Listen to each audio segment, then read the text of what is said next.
اعوذ باللہ من الشیطان الرجیم بسم اللہ الرحمن الرحیم واما بنعمت ربک فحدث صدق اللہ مولانا العظیم وصدق رسولہ النبی الکریم ونحن علی ذلک من الشاہدین والشاکرین والحمد للہ رب العالمین۔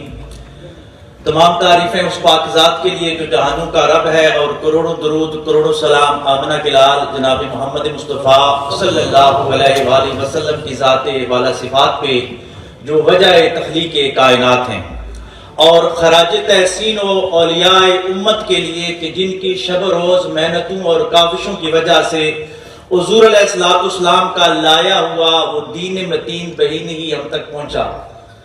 اور پھر آج کی اس محفل کی صدارت فرما رہے ہیں خطہ کوثر کی عظیم علمی اور روحانی گدی سلطان العارفین حضرت سائیں ٹکا سرکار رحمۃ اللہ علیہ کے سجادہ نشین صاحبزادہ خاور علی سرکار، اور ان کے ساتھ جتنے بھی حضرات علماء، مشائخ، سیاسی عمائدین اور معزز سامعین آپ تشریف فرما ہوئے۔ آج یہاں جمع ہونے کا ہمارا مقصد سلطان العارفین سائیں ٹکا سرکار رحمۃ اللہ علیہ کی خدمات افکار کے حوالے سے کچھ بات چیت کرنی تھی اور ان کو خراج تحسین پیش کرنا تھا۔ ہم ان کو خراج تحسین کیوں پیش کرتے ہیں، ایسی ضرورت کیا پیش آتی ہے؟ جس دور میں انہوں نے زندگی گزاری اس دور کی مادی طور پہ بڑی بلند پایہ شخصیات باقی بھی تھی، لیکن ہم ان کا تذکرہ اس لیے کر رہے ہیں، ہم آج خراج تحسین اس لیے ان کو پیش کر رہے ہیں کہ ان بزرگوں نے ہمیں کلمہ پہنچایا۔ اگر یہ لوگ نہ ہوتے تو ہو سکتا ہے برِ صغیر میں جو ہندو راج تھا یا انگریز راج تھا تو آج ہم لا الہ الا اللہ محمد رسول اللہ کے بجائے رام رام کر رہے ہوتے۔ تو ہم اس لیے ان کو خراج تحسین پیش کرتے ہیں۔ میرے مقالے کا جو عنوان ہے وہ سائیں ٹکا سرکار رحمۃ اللہ علیہ کی دینی خدمات کے حوالے سے ہے۔ میں نے ریسرچ کر کے تقریباً یہ 18 صفحات پہ لکھا، لیکن وقت کو مد نظر رکھتے ہوئے میں اس کو کنکلوڈ کروں گا اور باقی انشاءاللہ تحریری شکل میں آپ کے پاس آ جائے گا۔ جی انشاءاللہ یہ مقالات کی پوری کتاب چھپے گی۔ اسلام نے مذہب کے لیے دین کا لفظ استعمال کیا ہے۔ قرآن مجید میں اللہ نے فرمایا کہ ان الدین عند اللہ الاسلام، کہ اللہ کے نزدیک جو بہترین دین ہے وہ اسلام ہی ہے۔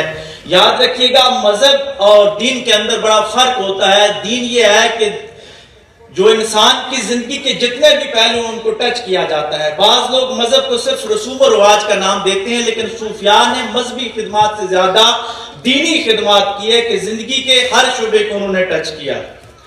دین کے 3 بڑے حصے ہیں۔ پہلا حصہ عقائد کے حوالے سے آتا ہے، دوسرا حصہ علم الاخلاق ہے، اور تیسرا حصہ جو ہے یہ فقہ ہے۔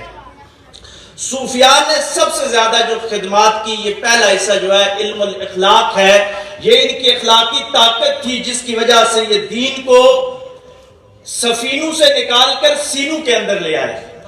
ہمارے معزز یہ سیاسی عمائدین بھی تشریف فرما ہے، ان کو میں بات گوش گزار کرتا چلوں کہ اسپین کے اندر 800 سال مسلمانوں نے حکومت کی۔ اسپین کے اندر 800 سال ہم نے حکومت کی، لیکن کیا وجہ ہے کہ اسپین سے جب مسلم اقتدار کا خاتمہ ہو جاتا ہے تو وہاں سے مسلمان بھی ختم ہو جاتے ہیں۔ لیکن ہندوستان کے اندر اگر ہم نے صدیاں حکومت کی تو بعد میں ہم نے برٹش راج کا مقابلہ کیا، مسلمانوں کا اقتدار ہندوستان سے ختم ہو گیا، لیکن ہندوستان میں مسلمان آئے روز بڑھتا گیا۔ اس کی وجہ یہ تھی کہ اسپین کے اندر کلام کے صوفیاء گئے، وہ کلامی بحثوں میں الجھ گئے، لیکن ہندوستان میں اخلاق والے صوفیاء آئے، انہوں نے اپنے اخلاق اور نظریہ مساوات کے ذریعے وہ دین دیا کہ ہندو بھی مجبور ہو گیا کہ لا الہ الا اللہ محمد رسول اللہ کو پڑھ لے۔ ہم اس لیے صوفیاء کو خراج تحسین پیش کرتے ہیں۔ اور آج بھی دین کو اگر سفینوں سے نکال کر سینوں کے اندر منتقل کرنا ہے تو ہمیں صوفیاء کی طرف ہی جانا ہوگا، صوفیاء کی علمی خدمات سے ہی استفادہ کرنا ہوگا۔ میں جس ہستی کا ذکر کر رہا ہوں سائیں ٹکا سرکار، آپ 1880 میں پیدا ہوئے، کوٹلی ستیاں کا گاؤں ہے، کامرا شریف۔ ایک نیک سیرت انسان نادر علی کے ہاں آپ نے آنکھ کھولی۔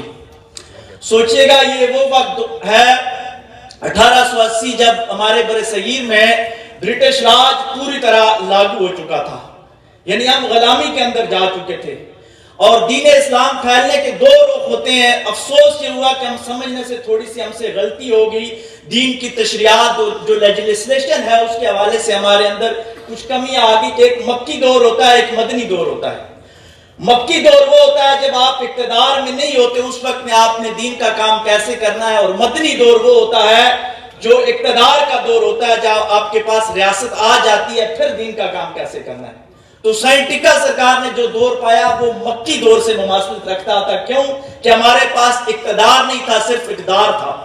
لیکن میں سمجھتا ہوں کہ اگر اقتدار کے ساتھ دین کی خدمت کی جائے تو یہ اقتدار سے کئی زیادہ کارآمد ثابت ہوتی ہے۔ اب یہ دیکھا جائے کہ کچھ لوگ کہتے ہیں جی کہ صوفیاء نے چلے کیوں کاٹے، غاروں میں کیوں گئے، مزاروں میں کیوں گئے، تو اس حوالے سے میں آپ کو تھوڑا سا ایک تاریخی تسلسل بتاتا چلوں، کیونکہ صوفیاء انبیاء کے وارث ہوتے ہیں۔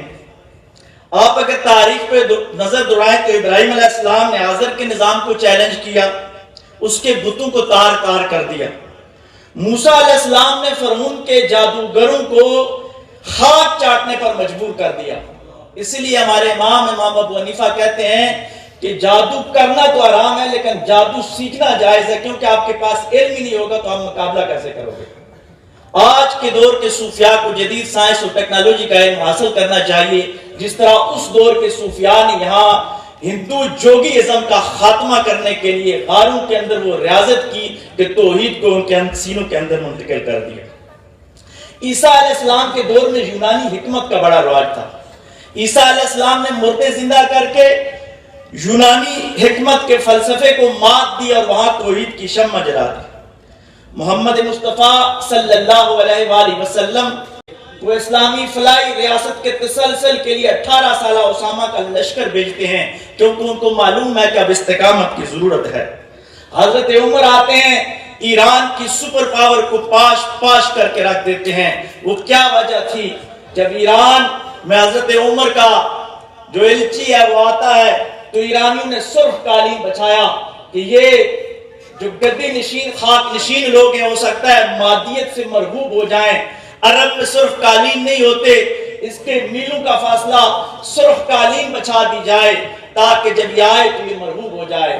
تو میں قربان جاؤں آقا علیہ السلام کے ان خادموں پہ کہ جب وہ آتے ہیں تو اپنی تلوار اس کے نیچے ڈالتے ہیں قالین کو، اور قالین کو دو ٹکڑے کرتے ہوئے بادشاہ کے اقتدار تک پہنچتے ہیں۔ فرمایا جن قالینوں سے تو ہمیں مرغوب کرنا چاہتا ہے، ہم ان سب نظاموں کو لات مارتے ہیں۔ ہم دنیا میں اگر چاہتے ہیں تو نظام مصطفیٰ چاہتے ہیں۔ اور پھر تاریخ نے دیکھا کہ ایران کی سپر پاور حضرت عمر کے قدموں میں آ جاتی ہے۔ اور یہاں پہ میں ایک اور مثال دیتا چلوں کہ اسلامی تاریخ کا سب سے زرخیز ترین صوبہ عراق، جس کو زراعت پہ اس وقت پہ بڑا مان تھا، وہاں پہ سلیمان فارسی کو گورنر لگایا جاتا ہے۔ سلیمان فارسی آتے ہیں، کھانے کی محفل ہے، پروٹوکول کے مطابق ان کا جو پرسنل سیکرٹری ہے وہ بھی ساتھ بیٹھا ہوا ہے کہ تاکہ ان کو گائیڈ کرے۔ کھانے کا لقمہ گر جاتا ہے نیچے تو پرسنل سیکرٹری ان کو کہتا ہے کہ آپ اٹھائیے گا نہیں، کیونکہ ایران کے لوگ بڑے تہذیب والے لوگ ہیں، عراق والے، عراق کے لوگ بڑے تہذیب یافتہ لوگ ہیں، آپ جب لقمہ اٹھائیں گے تو یہ تھوڑا سا ایک معیوب لگے گا ان کے آگے، اس لیے آپ وقتی طور پہ یہ لقمہ نہ اٹھائیں۔ اس نے یہ بات کان میں کہی، لیکن سلیمان فارسی کا چہرہ سرخ ہو گیا اور فرمایا کہ کیا میں ان دنیا داروں کی وجہ سے محمد مصطفیٰ صلی اللہ علیہ وآلہ وسلم کا دین چھوڑ دوں؟ میں یہ لقمہ اٹھاؤں گا، اور اٹھا کے ان کے سامنے کھایا۔ یہ وہ دور تھا جب آنکھوں میں آنکھیں ڈال کر کے ہمارے اسلاف بات کیا کرتے تھے، اس وقت اسلام کی طاقت تھی۔ اور یہ بات بھی یاد رکھیے گا کہ مادی طور پہ ہم تاریخ میں بہت کم واقع سے آئے کہ ہم مادی طور پہ زیادہ مضبوط ہوئے، ہم ہمیشہ روحانی طور پہ مضبوط ہوتے تھے۔ ہم بدر میں 313 تھے لیکن روحانی طور پہ مضبوط تھے، ہم کربلا میں 72 تھے لیکن مضبوط تھے۔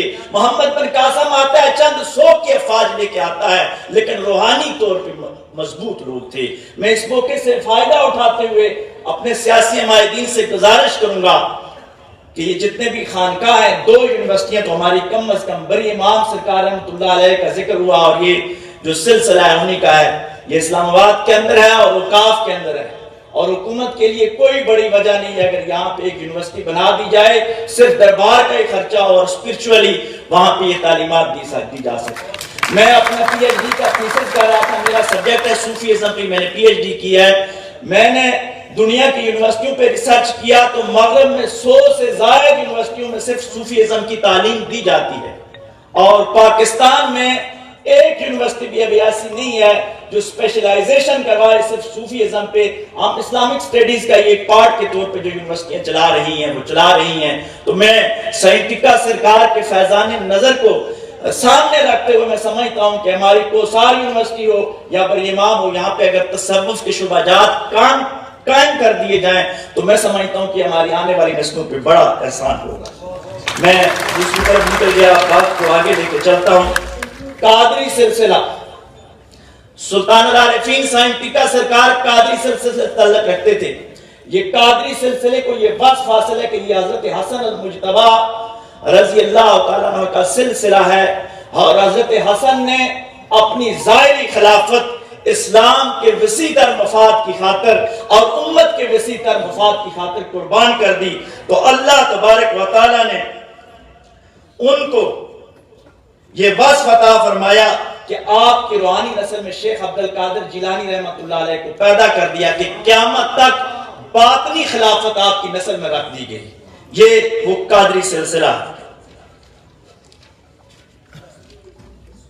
جی میں انتہائی مختصر انشاءاللہ بس اس کو کنکلوڈ کی طرف جا رہا ہوں۔ ستی خاندان سے آپ کا تعلق تھا، سائنٹیکا سرکار کا روحانی طور پہ اگر قادری ہیں تو دوسری طرف ستی لوگ ہیں، اور ہم ستی لوگ جو ہیں تاریخ ستیہ کے مطابق مسلم فاتحین کی اولاد میں سے ہیں، اور ہمیں اس خوش قسمت خاندان سے ہمارا تعلق ہے جنہوں نے سلطان محمود غزنوی کے ساتھ مختلف جہادی مارکوں میں حصہ لیا، اور امیر طاہر خان جو فیروز شاہ تغلق کا اعلیٰ منصبدار تھا، اس کے دور میں یہ قبیلہ ہندوستان میں جہاد کی غرض سے آیا، اور یہاں پہ ستی بابا کی پیدائش ہے اور ان کی نسل یہ آگے چلی۔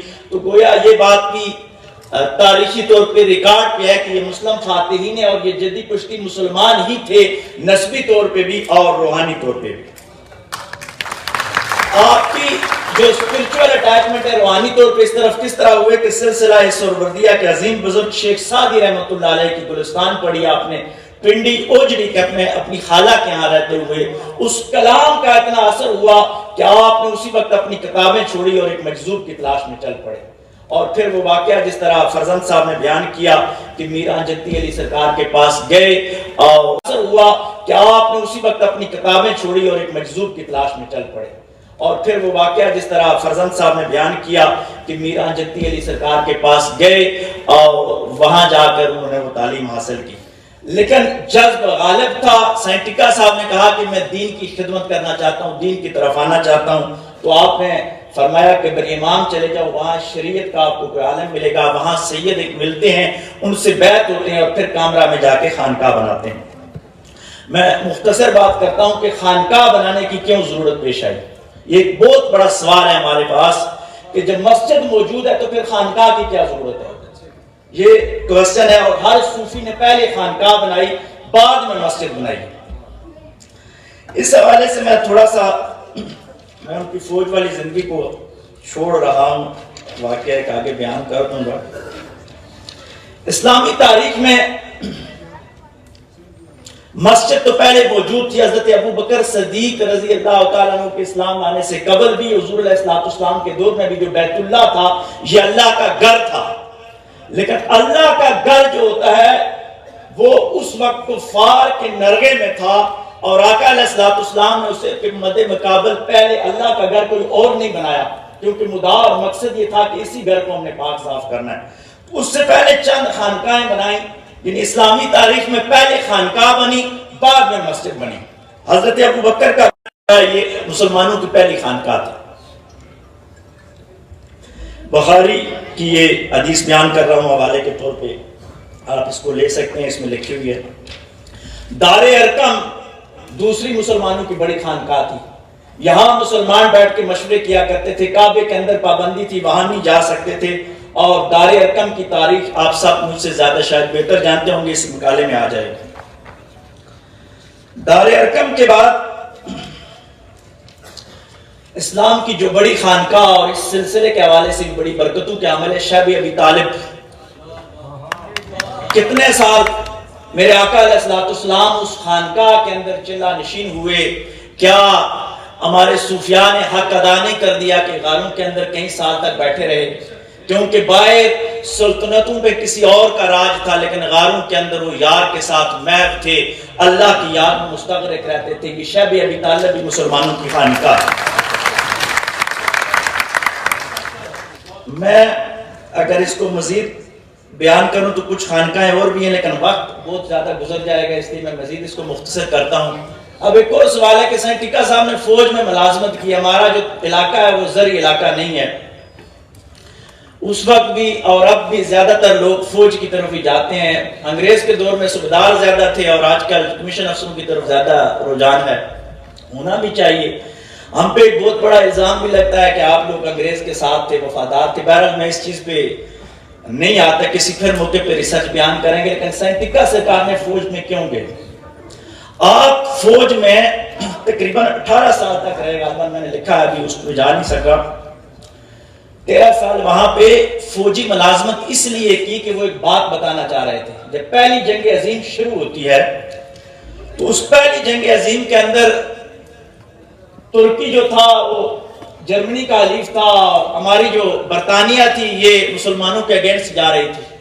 تو سائیں ٹکا صاحب نے ظاہری طور پہ تو اپنی فوج کو کچھ بھی نہیں کہا، لیکن باطنی طور پہ وہاں اپنی کرامت دکھائی کہ وہ جو ٹرین پہلی جنگ عظیم پہ روانہ ہو رہی تھی اس میں جو ہی بیٹھتے تو وہ نہیں چلتی تھی، ٹرین بند ہو جاتی.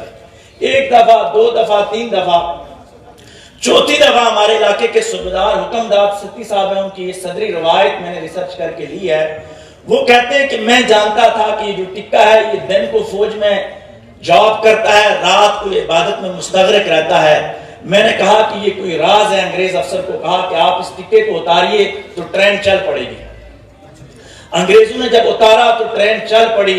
انگریز نے فوری طور پہ ان کو کورٹ مارشل کر کے گھر بھیج دیا تاکہ یہ بات یونٹ میں عام نہ ہو جائے، مسلمان بغاوت نہ کر دیں.